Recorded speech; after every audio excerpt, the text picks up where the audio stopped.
Olá, meus amigos, a paz do Senhor Jesus Cristo seja sempre convosco. Eu sou o profeta Luiz Melo, esta é a TV Profética, a transmitir diretamente da Califórnia, Estados Unidos da América. Esta é a nossa programação regular, toda segunda-feira neste horário, a partir das 19 horas de Portugal, 11 da manhã em São Francisco, 2 da tarde em Nova York, e 3 da tarde no Brasil. Hoje estamos nesta edição, nesta segunda-feira abençoada, dia 14 de agosto do ano de 2017. Estaremos aqui nos próximos 58 minutos trazendo uma palavra de Deus para o seu coração e no final do programa, na segunda parte do programa, iremos estar orando pela tua vida, pela tua família, pelo teu ministério. Estaremos orando pelos enfermos e profetizando na vida dos nossos espectadores. Este programa ele é um patrocínio do Ministério Palavra Profética Internacional, aqui na Califórnia, nos Estados Unidos, e o propósito deste programa é para abençoar a Igreja do Senhor Jesus Cristo em língua portuguesa espalhada pelo mundo, incluindo a Europa, onde houver quem fale português, nomeadamente para o nosso querido Portugal e também para o Brasil. Antes de nós termos o nosso tempo de oração e de reconhecermos os nossos espectadores que vão chegando aqui no canal para estar assistindo juntamente conosco, eu quero dar um bem-vindo a todos que já estão em linha conosco. Aproveite neste momento para divulgar este canal, este programa de televisão, através do Facebook e do YouTube. Você que é amigo do nosso ministério, por favor, comece a compartilhar agora com seus amigos no Facebook, para que nós possamos ter uma maior audiência e alcançar o maior número possível de pessoas. Aleluia! Louvado seja o nome do Senhor.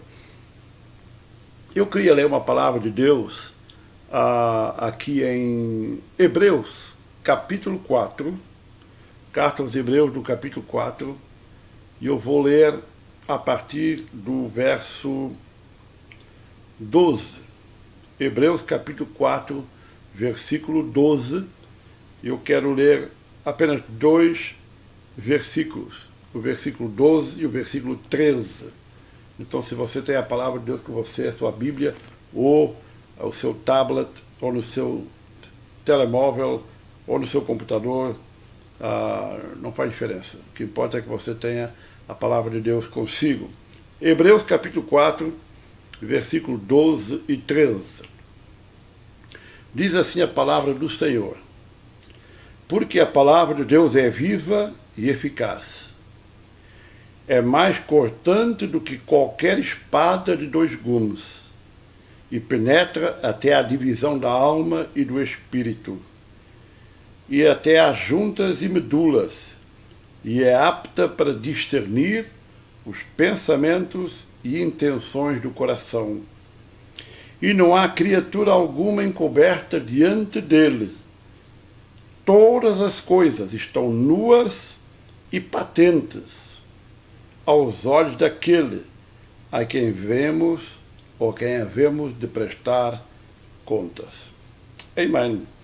Eu vou ficar somente com esses dois versículos aqui da palavra de Deus, porque nós não teríamos tempo de naturalmente lermos mais versículos e comentarmos mais versículos, mas o que eu sinto nesta tarde trazer para você e compartilhar com a tua história de vida é um aspecto fundamental que muitas vezes para nós cristãos que vamos ficando nas igrejas ao longo dos anos, nós vamos perdendo o contato com esta realidade.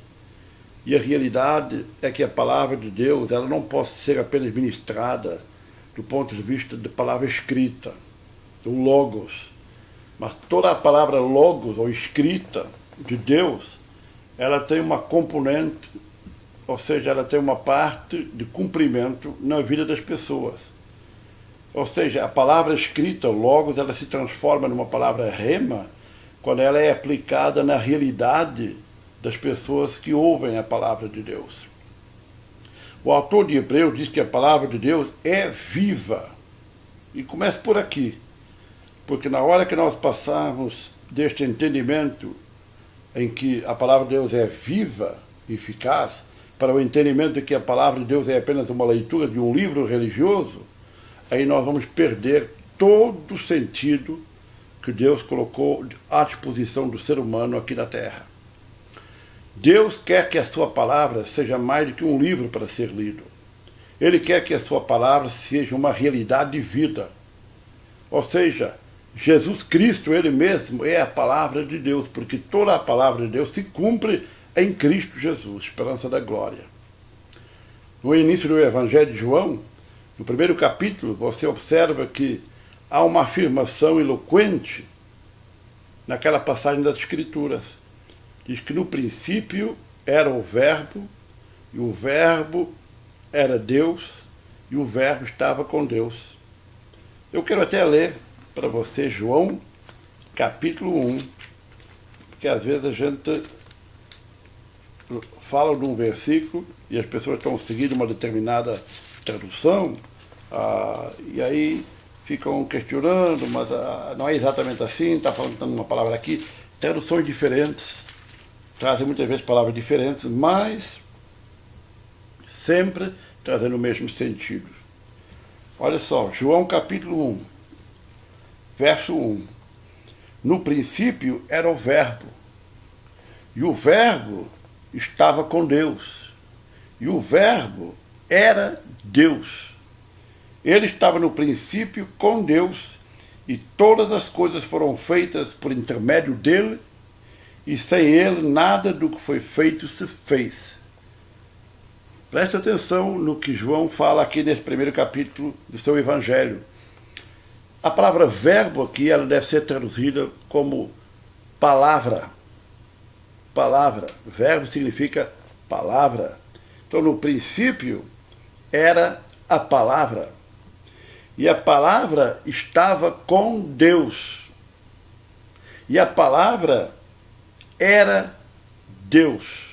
Ou seja, nós estamos falando aqui da personificação da palavra de Deus na pessoa do Senhor Jesus Cristo, que estando com Deus desde o princípio, ele mesmo é Deus, parte da Trindade divina, o Deus trino que nós adoramos, três pessoas distintas, o Pai, o Filho e o Espírito Santo, mas cada pessoa da Trindade divina é distinta, louvado seja o nome do Senhor, na sua coexistência numa única deidade, num só Deus. Por isso que Hebreus, no capítulo 4, que eu li no início deste programa, a partir do verso 12, traz-nos esta admoestação, ou esta exortação, para quem é crente, para quem conhece Jesus como Senhor e Salvador. A palavra de Deus é viva e é eficaz. Queridos, se a palavra de Deus é viva, ela tem que produzir resultado na nossa vida. Se a palavra de Deus é viva, então ela é eficaz. Ou seja, ela vai operar resultados positivos e práticos na tua história, na minha história. Esta história religiosa que nós atravessamos ao longo dos anos, que é ir na igreja, ouvir um sermão e entrarmos espiritualmente vazios e sairmos da mesma forma que entramos, significa que não está havendo a componente rema na palavra pregada ou proclamada do púlpito. Quão importante é saber que a palavra de Deus não é só para o intelecto. A maioria dos teólogos, eles se aproximam, interpretam as Escrituras do ponto de vista intelectual, falhando em entender que a palavra de Deus é para ir além do intelecto. A palavra de Deus é para mexer no espírito humano. É para se tornar uma realidade de vida para nós. É para se tornar um medicamento sobrenatural que vai curar as nossas feridas. Não vai acalmar as feridas, vai curar as feridas. Não vai melhorar a dor, vai tirar a dor. Não vai trazer uma panaceia para uma situação difícil na vida do ser humano, não vai ser uma solução provisória. Ela vem para resolver o problema. Ou seja, o próprio Jesus prometeu estar conosco todos os dias, até a consumação dos séculos. e falar conosco, e comunicar conosco. E uma das formas que ele comunica e fala conosco é através dessa palavra, a palavra viva e eficaz. Mas também diz que ela é como uma espada, a palavra do Senhor. Ora, eu já tenho dito aqui que há cristãos evangélicos que pensam que a palavra de Deus é uma espécie de almofada. Já falei isso aqui. Ou seja, a palavra de Deus é para trazer conforto, para passar a mãozinha e para dizer que nós vamos todos para o céu e que o Senhor nos ama muito. Tudo isso é maravilha, tudo isso pode até ser verdade, mas a realidade é que a Bíblia declara que aquilo que melhor se pode comparar à palavra de Deus não é uma almofada, não é um travesseiro, não é um sofá para estender as pernas, mas é uma espada de 2 gumes. E Hebreus declara que essa espada de 2 gumes, ela penetra até a divisão da alma e do espírito, ou seja, vai até ao âmago da própria existência humana. A palavra de Deus vem para mexer com o homem de dentro para fora. Ela vem para mexer na área do ser humano que poucas pessoas conhecem, a família não conhece, o marido ou a esposa talvez não tenha a mínima ideia, mas que Deus conhece. E é nessa área profunda, privada do ser humano, que Deus, na sua palavra, quer mexer coisas, alterar coisas, reconstruir coisas, porque o propósito de Deus para a tua vida é que você tenha uma vida restaurada, uma vida com sentido, uma vida com propósito. E para que haja sentido de vida, e para que nós possamos viver em novidade de vida dentro do propósito de Deus, então nós temos que restaurar aquilo que está errado. Nós temos que restaurar, não no sentido de colocar o erro, maior erro ainda, não, mas sair do erro para a realidade de vida, em novidade de vida, em abundância, em concórdia com o projeto de Deus para a nossa história.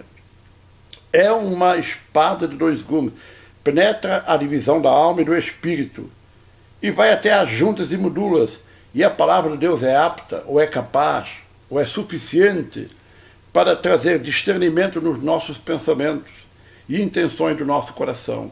Como é que nós podemos saber se o pensamento que vem a nós e a intenção do nosso coração é ou não é positivo? Porque quando conhecemos a palavra de Deus, quando somos ministros de Deus, quando ouvimos o Evangelho, quando deixamos que a palavra de Deus logo se transforme numa palavra rema e venha sendo eficaz na nossa vida, ela vai agir como um padrão de comportamento. Nós vamos ser capazes de distinguir se as nossas emoções, se os nossos desejos, se os nossos sonhos, se aquilo que nós estamos planeando fazer na nossa vida é ou não é algo que venha trazer honra e glória para o nome do Senhor. Por isso que é tão importante podermos distinguir esta realidade entre a palavra logos, ou seja, a palavra que apela como informação ao intelecto é uma coisa, e a palavra rema, que se torna viva, ou seja, numa substância supernatural, que passa a ser parte de nós, da nossa vivência diária com Deus, e que é o padrão do nosso comportamento, e nos ensina a distinguir a diferença entre estarmos fora ou dentro do propósito generalista de Deus. Depois, no verso 13, Hebreus diz, eu estou lendo o capítulo 4 de Hebreus, a partir do verso 13, diz que, e não há criatura alguma encoberta diante dele. Dele quem? Do Senhor. Nada lhe pode ser oculto. Antes, todas as coisas estão nuas, ou seja, na sua essência. As coisas diante de Deus não podem ser artificiais, elas são o que são, ponto final. Nós é que temos essa tendência de artificializar comportamentos, artificializar desejos, atitudes, não é? Colocarmos uma máscara, que é a máscara que está tudo bem, quando por trás da máscara a situação e a realidade é outra. Então Hebreus vai dizendo que para Deus não há nenhuma criatura encoberta diante dele. Diz mais que todas as coisas estão nuas. Uau, a palavra é dura. E patentes, ou seja, claro, imóveis, aos olhos daquele a quem havemos de prestar contas. Meus amigos, faça você o que fizer. Quer você seja um líder da igreja, quer você seja um crente de banco, ou no topo, ou cá embaixo, seja o que for. Uma coisa eu sei, você vai dar contas de toda a palavra que falou da sua boca diante de Deus. Não só você vai dar conta, vai prestar conta, vai ter que responder diante de Deus pelas suas atitudes, pelas máscaras que você colocou ao longo da sua vida cristã, por aquilo que você fez que não era verdade, por todas as mentiras que você falou ou aparentou, fazendo com que as pessoas entendessem algo que não era a realidade da tua vida.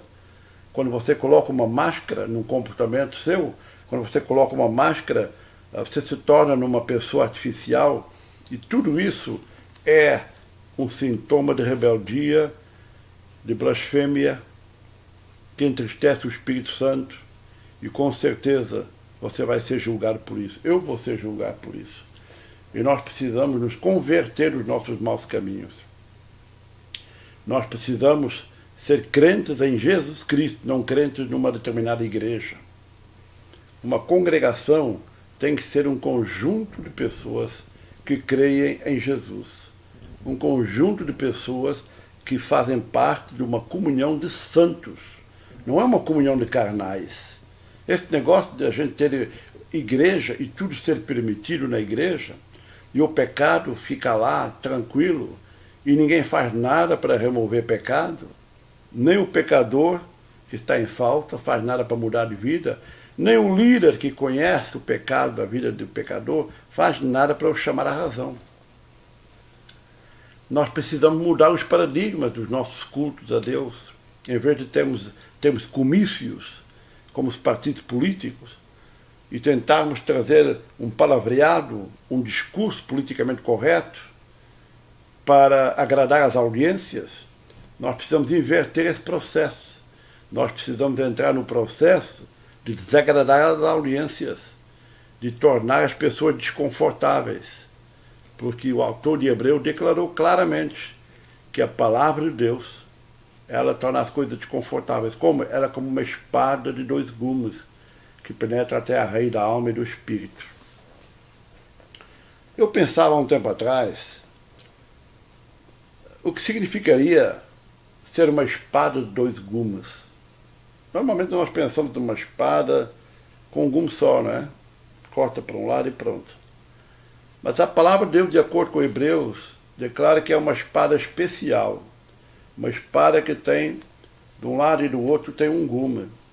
Ela tem 2 gumes. E por que essa espada, no contexto de Hebreus, ela tem que ter 2 gumes? Porque eu creio que a palavra de Deus, ela é uma arma, como uma espada é uma arma. Uma arma que tem 2 sentidos, ou 2 utilidades práticas gerais. A primeira, ela é uma arma de defesa. Como é que Jesus se defendeu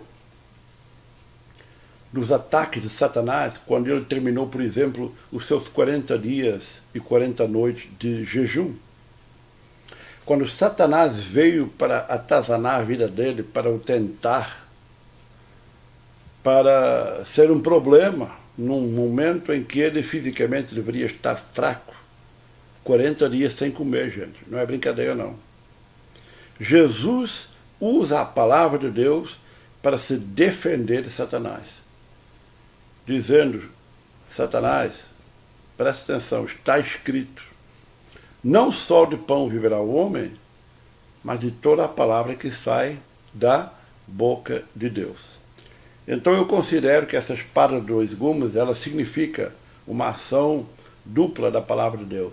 A ação de defesa, é a palavra de Deus que nos defende de tudo aquilo que Satanás quer colocar na nossa cabeça como mentira, e nós conhecemos a verdade, e conheceremos ainda mais a verdade, e a verdade nos tornará livres, ou nos faz livres.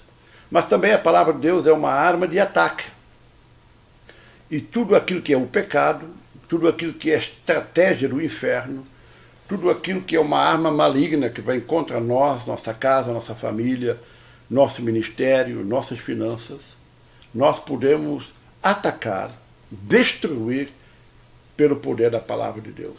Então esta palavra, que não é outra coisa, não é outra pessoa senão o próprio Jesus Cristo, ele é a palavra de Deus personificada, de acordo com o Evangelho de João capítulo 1. Amém? Então ele mesmo, ele nos defende, ele mesmo ataca os nossos inimigos para que eles não tenham sucesso contra a nossa vida. E o verso 13, ele ainda fala de uma verdade que eu quero usar aqui como um dos pilares da nossa meditação de hoje, necessariamente simples, sem teologias profundas, porque o nosso alvo aqui é falar uma linguagem que toda a gente entenda e podemos alcançar o coração de todos. Amém? Então esta palavra que eu estou aqui a ler hoje, ela vem ainda mais longe, num outro sentido, que é o sentido de tudo está nu e patente aos olhos de Deus. Você pode até esconder da família. Você pode até praticar atos que você acha que nunca ninguém vai descobrir. Tem líderes que fazem autênticas safadezas no reino de Deus e acham que nunca ninguém vai descobrir. Deus conhece todas as coisas. E nada de que você faça, diga, em ações, em pensamento, ou o que eu estou pensando ninguém sabe. Talvez ninguém saiba à tua volta, porque pensamento só é conhecido quando ele é materializado verbalmente, ou pela escrita. Mas se você não falar, não escrever, ninguém vai saber. Mas você está diante de um Deus que primeiro tem atributos divinos, e um deles é que ele é onipresente, ou seja, ele está em todo lugar. Um outro atributo divino é que ele é onisciente, ele sabe todas as coisas. Então, você pode ter até aquela capa de santidade, aquele Pai do Senhor para cá, Pai do Senhor para lá, bendita a amada igreja com a Pai do Senhor, e aquelas religiosidades que me irritam profundamente, e toda a gente sabe que isso é uma coisa que eu detesto, que é tradicionalismo religioso e papagaísmo evangélico, que é aquela mania de ficar repetindo coisinhas tradicionais. Não, meus irmãos, para Deus isso não vale nada, não tem nenhum valor para ele. O que vale para Deus é ser um coração autêntico, quebrantado, obediente na presença de Deus. Então você pode colocar a gravata que você quiser, o terno que você quiser, usar a eloquência que você quiser, citar 500 versículos da Bíblia da cabeça, de cor, fazer o que você quiser e continuar sendo um carnalão, um ladrão do reino de Deus, um mentiroso. E ninguém sabe, ninguém se apercebe. Mas Hebreus, capítulo 4, verso 13, declara que Deus conhece você melhor do que você mesmo. E Ele sabe exatamente quem você é lá dentro. Então não adianta colocar a máscara, porque vai chegar o dia em que Deus vai colocar ordem na casa dele. Ele vai colocar ordem na casa dele. A minha casa, disse o Senhor, será chamada casa de oração. Não pode ser outra coisa. E tudo que é safadeza, tudo que é máscara, tudo que é artificialismo, Deus vai colocar em plena luz, às claras. Todo mundo vai saber. Todo mundo vai saber quem você é. Todo mundo vai saber as coisas horríveis que você tem feito, dentro da casa do Senhor e fora dela. Quando as pessoas veem, quando as pessoas não veem. Então, qual é o teu conselho, profeta? O meu conselho é que antes que você passe pela vergonha do seu pecado ser exposto, que você se arrependa. Que você clame nesta tarde e diga: Jesus, filho de Davi, tem misericórdia de mim. Perdoa o meu pecado. A Bíblia diz: se confessarmos os nossos pecados, Deus é fiel e justo para nos perdoar de toda a injustiça, de todo o pecado. Procure o arrependimento. Confesse o seu pecado ao Senhor. Se você se arrepender hoje, se você crê que Deus pode te perdoar, com certeza que Ele o fará. E a Bíblia diz que quando Deus perdoa, Ele lança toda a lembrança dos nossos pecados nas profundezas do mar, para trás das suas costas. E a palavra do Senhor declara que dos nossos pecados Ele não se lembrará mais. Então, queridos, se você está à espera de um dia ser descoberta a tua careca, né? Se você está à espera de um dia passar pela vergonha de ter o seu pecado exposto, então você é louco, você é doido. Você precisa se arrepender hoje. Venha Jesus. Se arrependa hoje do seu pecado. E diga, Senhor, a tua palavra, ela é uma palavra viva, eficaz. Eu não quero apenas ouvir um sermão sentado no banco de uma igreja, cochilando aqui e ali, até que acabe o sermão. Não.